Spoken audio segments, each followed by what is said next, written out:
Thank you so much, everyone, for being here. We are at one of our ongoing Ask the Expert sessions here with our expert, Dr. Elizabeth Murphy. We're so glad that she's here. It's a real privilege to work with her. My name is Rob Rothschild, and I am the Director of Marketing at the Center for Applications of Psychological Type. We are the publishers of the Murphy-Myskyer Type Indicator for Children. I'm going to turn the floor over now to Elizabeth, and the idea is for you guys to ask questions. So Elizabeth, go for it. Thank you. And thank you all for taking some time this afternoon. Getting to talk about children and type is my favorite activity, so I'm delighted you're going to be able to join in. And truly it is a dialogue, so your questions, your comments, you can disagree with me. I'm just going to kind of share some observations that when we have children, and we have children with different types, we're going to get different challenges in their learning activities, in the way they live with each other and with us, and in the way they form relationships. So what I thought is I'd start with just an example under each of those areas, and then let you have a chance to say, well, my child does this, and what would I do if this were the case? And part of the thing about type that is so wonderful is it allows us to reframe what we offer in terms of suggestions if you're a parent with a T preference versus an F preference, or an S preference versus an N preference, because the parents' preferences are as important as the child's preferences in terms of helping them each to grow together. So I guess just because it recently was an issue with one of the families I was working with, is I'm just going to jump ahead to one of those relationship pieces. And one of the things that I know that we have to teach young children with a T preference is how to win fairly and lose friendly. It's very difficult for young children with a T preference to lose, first of all, because they try so hard to do well. Their joy is not in beating other people. Their joy is in meeting their own personal challenge. But they rarely say, oh, I want to come in second, or oh, I want to come in third. They almost always want to come in best. And sometimes when that doesn't happen and they're feeling very upset with themselves for not doing as well, they can end up taking it out on others, either verbally or making comments, to the point that part of their growth and development is how to learn how to lose and be okay about it. So that's what I mean about lose friendly, that it's kind of sometimes very difficult to be able to say to the other person, after you say congratulations, the T-child literally sometimes needs to take a moment away where they can then regroup and regain their focus. But this is more at the elementary level. By the time they're in high school and older, that isn't as much of an issue. But sometimes the very young child will look like that they're so upset and frustrated at losing as if they have to be the winner, when it's really that they've let themselves down because they didn't meet the personal challenge that they had set for themselves. So if you correct their attitude by saying, no, you need to be able to lose sometimes, everybody loses sometimes, it won't comfort them. It's much more like, so today wasn't your best day ever. So what would you do differently if you were going to do the same thing tomorrow to get a better outcome? What would you change about it? Because we want them to feel the empowerment that they have to manage their life and take charge of what's going on. But at that moment, all they're feeling is kind of defeated. Have any of you ever had a child who's gone through that experience of having a hard time losing at an activity or a game? So, Rob, I don't know if I don't hear them or you. I think we're thinking. Okay.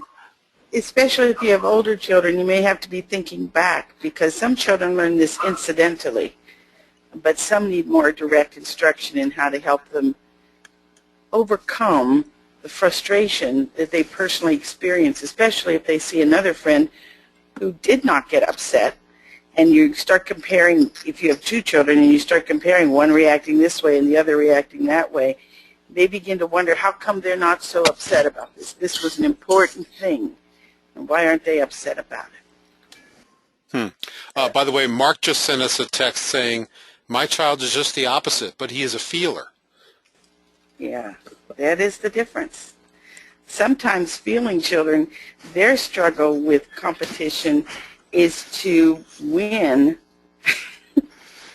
and understand it's okay to allow a friend to lose. So for them, sometimes in the elementary years, they really struggle with, oh, I won and you didn't, and I feel bad because you didn't get to win too, and I wish you could win too.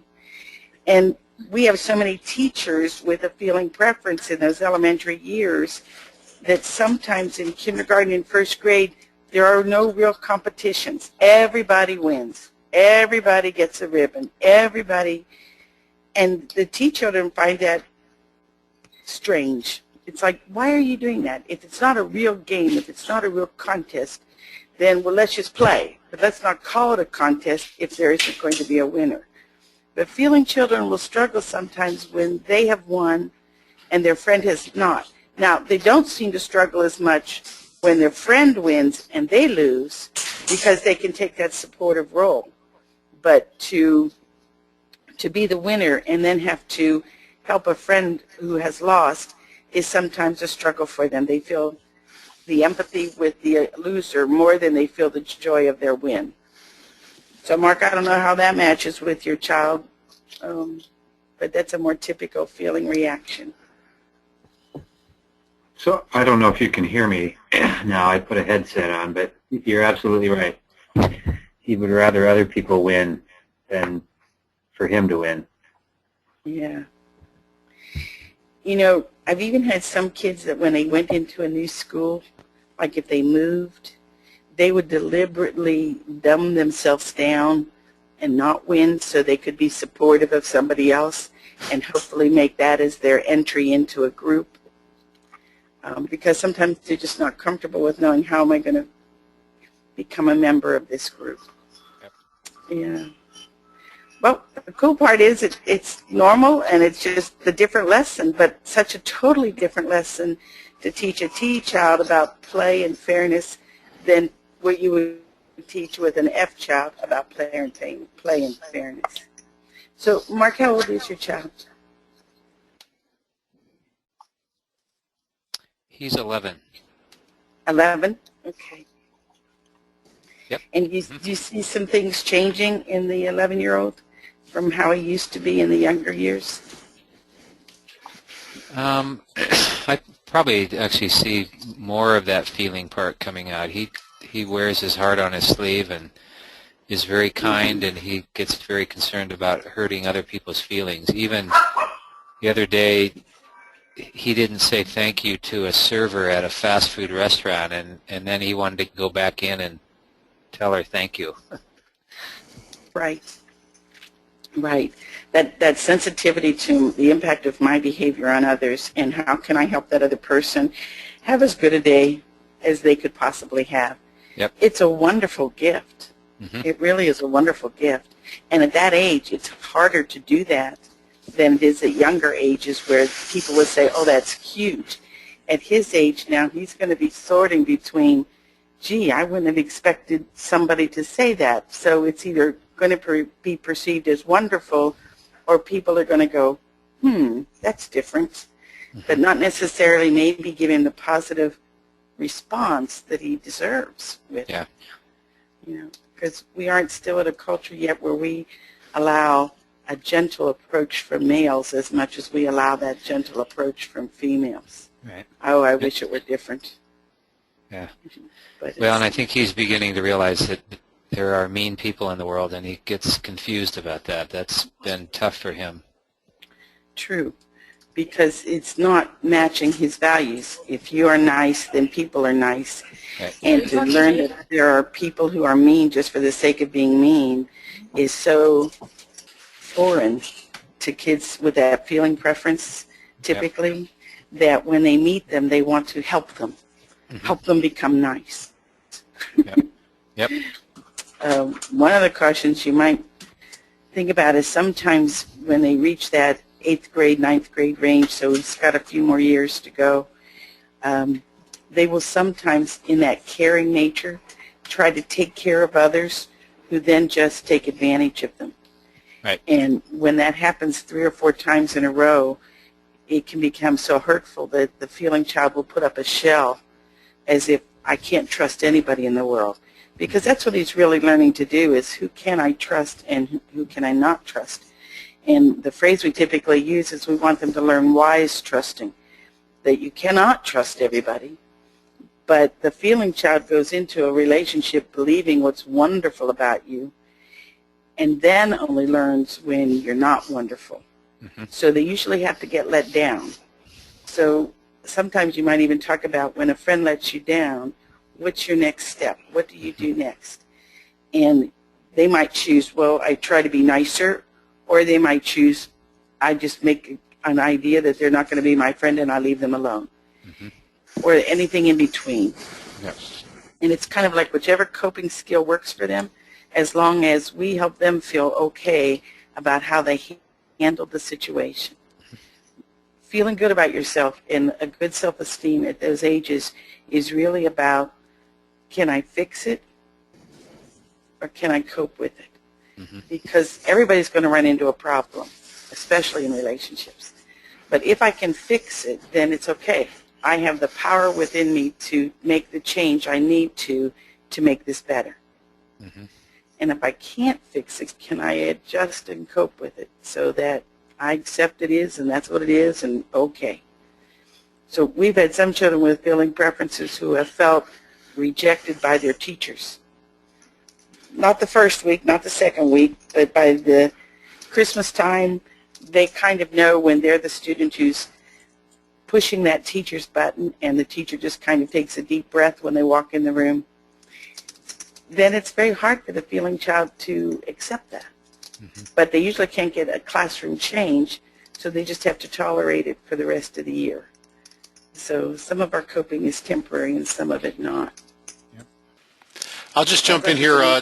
Teresa wrote in and said I have a nanny with a child. The 4-year-old boys are extremely competitive for the first hug upon my return home.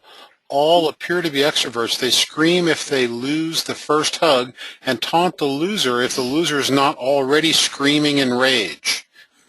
Yeah. Wow. So what they've done is they've created a game that's a little bit of a manipulation game to see who does mommy love most. Right. Who does mommy want most? So you almost have to make it a game. So what you would do is put a penny in your hand when you walk in the door or something with your fist closed and just say, all right, you get to pick first on odd number days and you get to pick first on even number days. And whoever picks the hand with the penny gets the first hug and the other one gets the second hug. And both hugs are just filled to the brim with, I'm glad to see you. I love you. But what that did is it takes the element of selection away from the relationship and puts it on luck, on chance. And so now the hug is not a sign of who do you love more.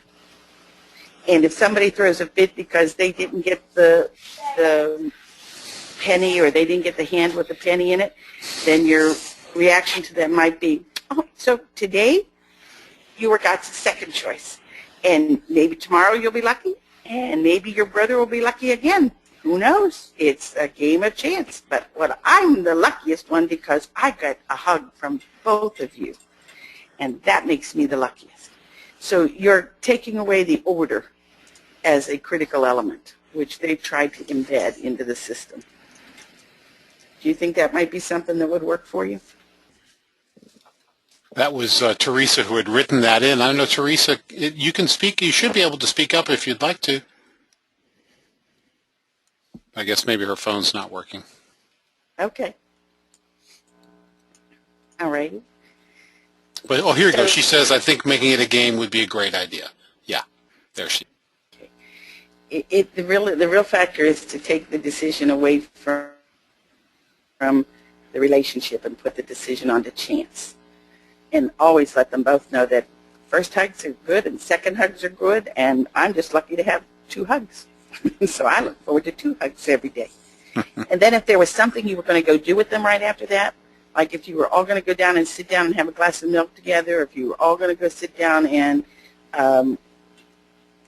look at a piece of paper or bring me your favorite book and we'll look at that, something that you were going to do with them, that would make it even more powerful because the introduction would just be a temporary piece, and then you'd be going right into an activity with them.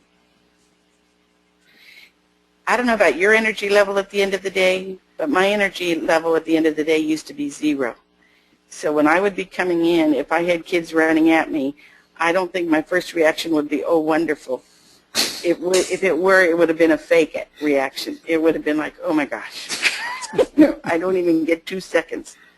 And so I loved one mother who told me that she coasted into her driveway and just sat in her car for 5 minutes before she went in the house so that she could regroup and get her energy. And then when she was an introvert, and when she would go in the door then, she could be ready for the extroverted energy that her kids were going to bring to her. But she had to take care of herself for a moment and find a place in order to do that. When my kids got older, like yours are very young, when my kids got older, preteen, teenage, if they hit me up as soon as I walked in the door with some questions, I would say, you want an answer right now? The answer is no. If you want any other option, give me 5 minutes. Give me 5 minutes. Well, they understood about type, so they could laugh and understand what I was saying. But as children age, we don't need to accommodate their style as much as reciprocity needs to set in. We need to accommodate them sometime, and they need to accommodate the parent sometime. One doesn't always get their way. And not all our children have learned yet about reciprocity. They've learned, I get to ask and you get to do, but if you ask, then you're ruling their life, and you need to let them have freedom. And it's like, no, I think it's okay. You get me some drink today, and I'll get you one tomorrow, and we're taking care of each other that way. So when times of stress come along, put your oxygen mask on first then, eh? Well, that's what the airplanes say. Yep. And they say if you have your oxygen taken care of, then you can take care of your child. But if something happens to you, then there's nobody there to take care of your child. And unfortunately, I see a lot of families going through that stress of not enjoying those few hours they have in the evening because everybody's exhausted, either from the school day or from the work day. And they don't really get to enjoy their children until the weekend. So the TF definitely is a relationship piece. Now, I worked with a child once who had a feeling preference, and I guess they were more like 13, 14 range, not old enough to go out on their own typically, can't drive, that kind of thing, and had a sibling who was very incredibly bright, so she was coming home every night and hitting the books, so she went in and studied. Mom traveled a lot, and Dad worked out of the house. So he came home and everybody ate dinner together, but after that 30 minutes of eating together, then there was all this alone time at night. And it was really hard for that child to figure out, how do I build a relationship with everybody without intruding on them? And so that introverted feeler was craving more connection and more contact, but had no idea what they could do in order to make that accommodation without feeling like they were imposing on other people and their schedules and their obligations. The hard part is the introverted feeler doesn't tell us that. And so sometimes then it shows up in other ways. So if there's a time at least once a week when you kind of just chill out and sit down with your child, 15 minutes. It doesn't need to be any longer than that. But for 15 minutes you just say, let's just be together. And they go, oh, are you going to make me talk to you? Nope, don't even have to talk to me. Nope. We can listen to one of your favorite songs and then one of my favorite songs. We're just sharing some time together, and then that's enough. You can go on. But you're going to find if you do that every day for about 15 minutes, pretty soon you are talking instead of just listening to the song. But no pressure. And absolutely during that 15 minutes, you're not allowed to bring up any issue or a problem. So you can't say, did you finish your homework? Did you do the dishes? Did you take out the garbage? You can't raise any of those issues because it's just a moment of being together and sharing. And some kids who were having all kinds of problem behaviors, when parents started doing that, their children just relaxed. Instead of having to fight and struggle to get the attention, it was a guaranteed 15 minutes once a night. If you have a lot of kids, you can make it 10 minutes. But it's a pretty nice system when it's able to be used. Elizabeth, this is Jeff. I'd written it in. I'm back to feeling like talking here again. But my grandson, I noticed just in this last few months since he's gotten first grade with his friends, a lot of times on the playground, it's like we're going to do this and I win type thing. But he's often said now, as well as his friends, we're going to do this just for fun. And so that's kind of a message when somebody says that, well, nobody has to win. And that it seems to work for those that understand it. No, I think that's excellent, Jeff, because we're finding that a lot of kids need to sort when they're doing especially games like basketball or baseball or soccer from when is it play versus when is it competitive. Because sometimes kids, especially in that 6, 7, 8-year range, you're going to find some kids that are very skilled at athletics and some children that are still picking the grass, you know, in the outfield. And those who are competitive and skilled get upset with those who are not performing very well in whatever their position is. So we had a little child who they were playing soccer, and you know you're not supposed to all run after the ball, but everybody was running after the ball, and the frustration was they don't understand you're not supposed to run out of the ball, and he'd yell and scream at them, don't run after the ball, keep your position.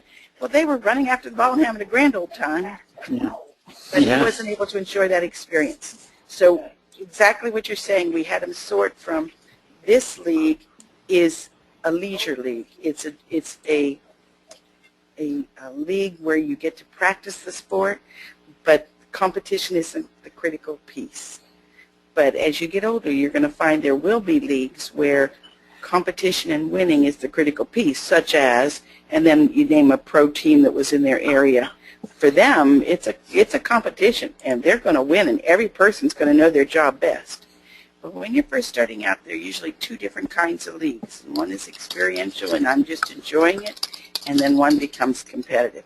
So this might be your experience league, and everybody here is just trying to learn the game and enjoy the game their way. You can come into it later. But keeping that sort for them, because the young T, especially if they have skills, it's going to be competitive. Again, they want the opportunity to be their best, so they want to hang out with people who do well. And that doesn't change from childhood. When I work with teams of adults, I hear the same thing on their teams, not athletic teams. I'm talking about business teams. I want to work with people who know what they're doing. So it does continue. Yeah, but it's a very young age. You would think, gee, they shouldn't have to work about that. But the young T child will come into life with that preference and need a chance to challenge themselves. And if your school isn't giving it to them because everybody is equal and everybody's the same, then they look for those other challenges, other ways in their life. That's good. Thank you. You're welcome. Sometimes if you listen to the language the child uses, they give us a whole lot of information about where their head is. And for the young T child, it's always about the issue. It's not about the relationship. And for the young F child, it's almost always about the relationship. I mentioned there's type tips for kids that are written every day from the Type for Kids website. And I told about, I had bought season tickets to the Children's Play Theater for my 2 grandchildren, one F and one T. And the first play in this series was Dora the Explorer. Well, they're 8 and 10 years old. And so when the season tickets became available, I said, here's the list of all the plays. Do you really think you'd like to see all of them, and would you like to go? And they go, oh yeah, it's a fun day. We'll do that. Well, it came time for the Dora show, and the T got a better offer. He got an offer to go with a friend to see Willy Wonka, and he said, I just want to know, is it okay if I don't go with you and I go to them? And I said, well, talk to me about it. And it's like, well, it's just I'd rather see that show. And that's the fact. I'd rather see that show. It has nothing to do with, I have fun with you, Grandma. I don't have fun with you, Grandma. I want to be with you, Grandma. It had nothing to do with that. But the F was like, oh, but you paid money for it, and you really like when we come over, and I mean, I'm willing to go see that play if that's important to you that we come. And I was like, okay, now all of this F's decision is being built around my need, not theirs. And that is so common for young F children. They will try to think of what does the other person need or want, and I'm going to think of that answer as my first choice, and then I'll think about what do I want. So the only consolation was I said, truly, dear, I love the company, but I am totally fine if you choose not to go, and I believe I'd be able to find another family that would be able to use the tickets and have a wonderful time. So it could be a win-win for the other family, or we could go, or they're just all equal choices like red, yellow, and green. You had to put a neutral thing to it, because if an F thinks that they are letting you down in some way, they will amend their behavior to try to keep that relationship intact. They don't like threats to the relationship. Rob, you're having all kinds of screens come up. I thought I would just, while you were talking, show folks the Type for Life. This is the Type for Kids, website here, and you mentioned the tips that you do every day, which are so wonderful for all you folks who are not, haven't liked this Type for Kids Facebook page. Elizabeth is putting in a Type for Kids tip every day. There'll be 100 of them. So pretty amazing. So if you're looking on your screen now, you can see here's tip 31. When children are using their type references, we say they're using their strengths, and there's just a wealth of information on this Facebook page. So it's, if you want to find it out, it's facebook.com Type for Kids. And if I can just comment, this is Mark. Hi, Mark. I haven't seen this website, which I think is great, and I've actually used the Myers-Briggs for probably 30-some years in all different ways with adults and probably older teenagers. Just started looking at the tool for kids, have used it with my son, obviously, and then have given it to a couple other kids, and I haven't sat down yet to kind of go through it. And I guess part of my question is, what's different in the interpretation when you're sitting down with a younger kid versus talking about it with an adult? The constructs are the same, but the language you use to explain it are different. Mm-hmm.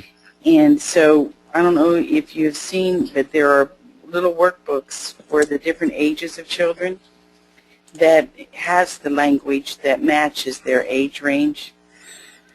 And some of the activities that are in the book are different depending on whether you're a high school age student, a middle age school age student, or an elementary age student. But if you use the workbooks like that, it takes them from the very basics about these are good differences and we're still in charge of our behavior and responsible for our behavior, but that if we know ourselves, we can manage ourselves. And that's pretty much the theme. If you know who you are, You can manage yourself in your learning environment, your living environment, and in your relationships environment. So the best thing is to know what is good and wonderful about you and what is good and wonderful about others. So I would say that probably the ideas of the MBTI are the same, just the language and the way you describe it for children varies based on their age. Mm-hmm. And I think for me, I need to get comfortable, not so much talking to the child. I think that would be kind of fun, but I think then you bring in the element of the parent who wants to understand their child more, and I mean, it to me adds a bit more complexity and interpretation than if you're just interpreting the Myers-Briggs to an adult or a group of adults who may work together or spend time together. It does add a complexity to it because you have to understand the normal stages of child development also. So, for instance, we know that independence is one of the characteristics most commonly associated with the thinking preference. That young children with a T preference really come out of the womb, I say, believing that they are equal to every adult in the room, and they are independent explorers. They want to figure out how things work and what causes this and what causes that and how does this all connect. And so they're more likely to go and touch and do before they ask permission, because if I don't need your help to do it, why would I have to talk with you about it? If I think I can do it on my own, then I tend to do it on my own, which is very different from how a young feeling child approaches things. If you recognize that they're all going to go through some sense of independence at different stages of development, because development isn't sequential, it's a spiral. And so you do a little bit of thinking development, and then you do a little bit of sensing and feeling and all the other functions, and then more thinking if that becomes your dominant, and more, almost like an upside-down cyclone, where you start out where you try in both, and then you favor one more than the other, and then favor one more than the other, but that there will be lapses of time when, gee, I'm not seeing much evidence of that preference. I'm seeing more evidence of the perceiving functions, the sensing and intuition, and then all of a sudden you'll see some more thinking and feeling. Recognizing that spiral nature, and then recognizing that there's another spiral that talks about all children have to gain independence, separation, when they reach young adolescence. And so T parents react to that very differently than F parents. T parents are like, fine, they need to become independent. They need to be on their own. And there's an encouragement for that. But feeling parents will sometimes look at that quest for independence at adolescence as, I'm losing my child. They're separating. They aren't as close to me as they once were. And so when that parent begins to feel the pull of that child leaving them, they will tend to grab and try to hold on even more tightly. Well, because they're trying to hold on even more tightly, that just makes the feeling adolescent push them away even more firmly, because it isn't just their type that's developing, it's these other elements of childhood, adolescence, that have to reach fruition for that independence. So helping a feeling parent learn how to cope with adolescent independence is one way. But then another way is to sometimes hear the language of the adolescent and recognize when it's just independence talking and not rudeness. So one of the hints I had was a saying I came up with my son, who is a T.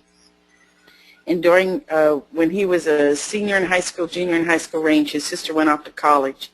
And I'm hanging out with him, and I'm saying, so how are your grades? Are any classes really giving you trouble? And he was like, look, Mom, I can handle my grades. Just because you don't have your daughter here to hassle or to hang out with, don't give me extra time. I got it all taken care of here. Okay? Now, as a feeling parent, I might have been like, oh my gosh, but recognizing that's just his T way of directness, and he was just clearly letting me know that I'm not needed. My services were not needed at that moment. So we came up with the mantra, if your grades are on track, I'm off your back. If they start to slide, I'll be by your side. Can we live with that? And he goes, yes. I said, what's the deal? So we were fine. But if I had heard that language differently, I might have reacted differently. Knowing it was T language and directness and not rudeness was allowing it to be filtered with the intent that it was sent, not with the way that I might have misread it if I didn't understand type. My experience when I'm working with young kids is they get it. They get about differences, and they get that their way isn't the same as everybody else's. They just don't always have the assurance that my way is okay. Mm-hmm. And they're working very hard to figure out when is it okay to use my style and when do I have to do what needs to be done in the situation. When do I have to do the adapting? Go ahead. I'll just give a quick example. This year he has a teacher that I would say is a T. It's the first male teacher he's had, and very strict. I mean, the other teachers just loved him, adored him, and he adored them. And now has a teacher that isn't quite as warm and fuzzy as the others have been, and it's been real hard for him. And he's struggling with trying to figure out how to kind of deal with a teacher that doesn't treat him the way he's been treated before. You know, that's a great example, because teachers will sometimes take the frame that if I don't say anything to you, assume everything is great. Mm-hmm. But if you have a problem, I'll point it out, not because I want to find out what's wrong with you, but if I point out the little thing that you're doing wrong, you can fix it. So they're more likely to say to a person, they come in, they sit down at the desk, they might go over and go, you forgot to underline the key word. And that's their entry comment to the child after hello. But for an F child, that not underlining means like, okay, does that mean you're not enjoying me as a student and you don't care and I have to do that? And they can get very uncomfortable and insecure. So what they need to do, what the teacher should be doing, is talking with your son outside of academic time, like during advisory or 2 minutes before class, about a non-school topic. So it could be about science, space, sports, whatever there would be an interest. And it may only be a 1 or 2 sentence exchange, but it allows that personal connection to occur independent of the academic work. Because I can tell a teacher that you need to give feedback. That introverted kids or feeling kids are going to read no feedback as a criticism. But they're going to get so pressured with getting everything done that they're not going to remember to do that very often. So then we would go to your son and say, okay, this teacher really likes you if they don't tell you what's going wrong, they're saying assume it's right, or if you want to go up to your teacher and say, you know what, if things are cool between us and I'm doing okay, when you leave, I just want you to give me a thumbs up. So if I give you a thumbs up saying, I had a good day in here, you give me a thumbs up back saying, yep, enjoyed your time in here, good. Then there is that nonverbal connection. It doesn't have to be a lot. But young feeling children do need affirmation in some way. And if this is his first encounter with not getting it, then he's had all of these other years confirming for him that that's a fair expectation. And now this teacher with a different style is approaching it differently. And they just need to come up with a signal that reaffirms we're good to go. It's a good relationship. It was a good day. And it should be something quick and nonverbal like that, if they can possibly do that. Mm-hmm. Is that something you'd be comfortable facilitating between the teacher and your son? Well, we actually have a conference with the teacher that our son will be there with us. That's how he does it, that the kid's there as well.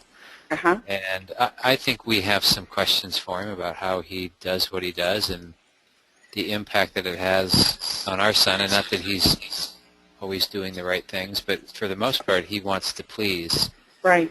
the teacher. And when he gets in trouble for things that we think are relatively insignificant, it's very hard for him, and it makes him not like school. Right, but the only reason it's hard for him, if it's just type-driven, is because the criticism threatens the relationship. So you can have a child with a feeling preference, and if the teacher said, I am so glad you're a part of my class. I am looking forward to being able to teach you all this year. Yep. But, hon, we're going to go to war over not having homework done on time. So we got to settle that one. But it is just a little blimp that we have to work over, just a little bump. And we can take care of that bump because you and I are going to become great partners in this teacher-learning game. As long as the affirmation of the relationship is established, the child can hear what they're doing wrong. Without the affirmation of the relationship, the criticism of what they're doing wrong sounds like an I don't care about you comment. Yeah.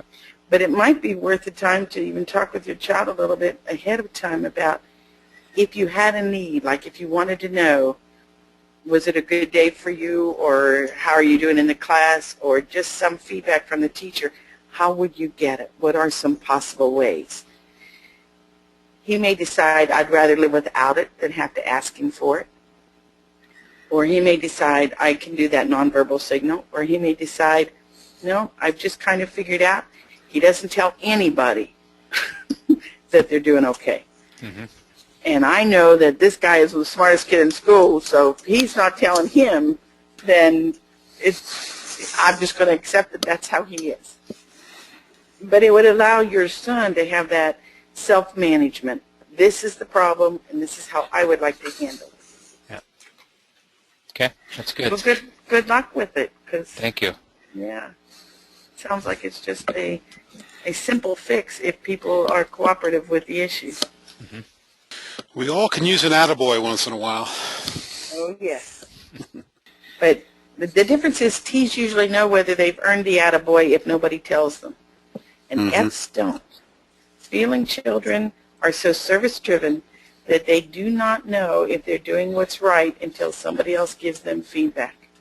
That it's actually one of their lifelong lessons is how to do that self-evaluation so that they know whether they did a good job, despite the fact that they may never get feedback when they needed it or wanted it. Mm-hmm. But everybody has their challenge. That's what's wonderful about type is it's knowing yourself, and then it works out a little bit better.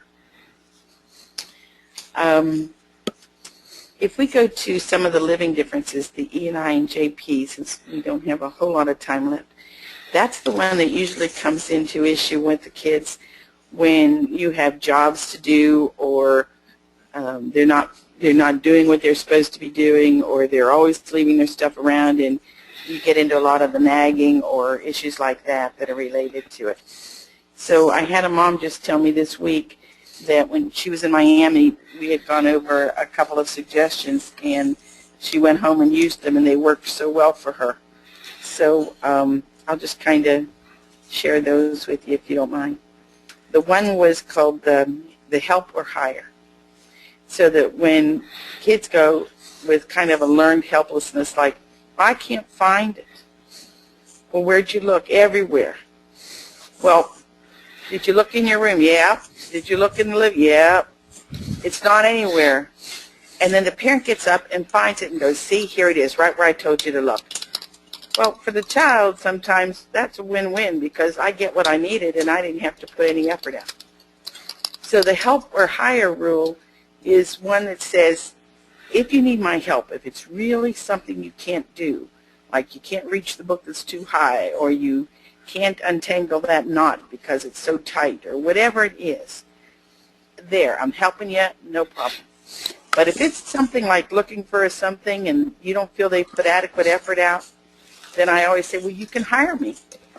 And I'll be more than glad if you want to hire me. My charge is $1 or 50 cents or 2 cents, depending on how old they are. And I'll be more than glad to get up and do it. So do you want to hire my services? It's amazing how many times the kids have said, nope, don't want to hire you. And they'll go back and look and find it. And it's like, okay. But if you want to hire me, I'll do that. And if you don't want it to be for money, you can hire for a job swap. I'll do it, but then you have to do my dishes tonight. Or I'll do it if you have to sweep the stairs or vacuum the kitchen or whatever it is that you want to give them to do. It makes it a response cost. It's like, absolutely we'll be there if you are willing to also do something comparable. But that's why you want to distinguish. If they really genuinely needed your help, you want to be there. But if it was just service, no, they can pay for service. My son would hire me every time. Would he? Yes. I'd make the fee high enough to make it worth the time then. He'd find a way to get the money. Well, there may be an entrepreneur in there That's right. that's waiting to come out. The other one was job swap, because she said she'd go home and she'd give her son the list of 4 things that he had to do for his jobs for the family. And he goes, I don't want to do these. I don't like these. I don't want to do these. Why do I have to do these? And she goes, oh, you don't. You can look at my list and swap. So if there's one on my list here that you'd rather do, you're more than welcome to swap out. And what happens is they look at your list, and usually it's like, oh, I don't want to do any of those either. It's like, well, we all have to do something to contribute to the family. You know, that's just part of living together. So your job's my job, or we swap. And they said it kind of changed the kids' attitude. So instead of making them, the children were acting like, you're making me do this work, versus I'm an equal contributor, and I've just got these 4 and you have those 4. And it kind of works out. When our kids were younger, and we don't have a big fall here in Texas, but I used to tell them each member of the family owed 2 bags of leaves because they live in the house. But if they raked any more than 2 bags, they got paid for it. So after you got your 2 bags done, then you could earn money from the deal. And again, all I'm doing is saying we're all helping out because we all live here. And the kids have a whole different approach then to our home versus, oh, it's your job to take care of the house and my job to just enjoy it. Which I have had a few kids take that approach. And it's a surprising change for them. So what's fun is the type is with us, whether we're living with them or helping them learn or in any other relationships. I want to, Elizabeth, just before we get to the last question, if there is one, I want to remind everyone that we now have the demonstration videos that Elizabeth made with her working with students on type. These are now available for you to look at. So if you go to the Type for Kids YouTube channel, which you can see on your screen now, you'll see that there are full-length versions and individual segments of Elizabeth giving feedback to elementary school student, an elementary and a middle school student, a middle school student, and a high school student. So there's just a wealth of information there. And these videos are also available if you have an MMTIC Facilitator Interface account. You'll find these now within the interface account. So if you look at feedback videos, you'll find all the same videos are there available for you. So this is a great resource if you want to basically invite Elizabeth into your house and have her teach you something. It's just feedback about type. Maybe Right. we'll have some others someday that do more. Now, are those free for people, or is it? Yes, they're free. If you go to the YouTube channel, they're open to the world. And that is incredibly helpful for me, and I think worth the time on this webinar for sure, just to have access to that. I didn't realize it was there. That will help me a lot.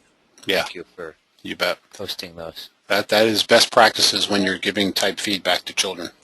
Mm-hmm. Yep, good. And This then is if you have Jeff. I've seen those questions, online. what's that, Jeff?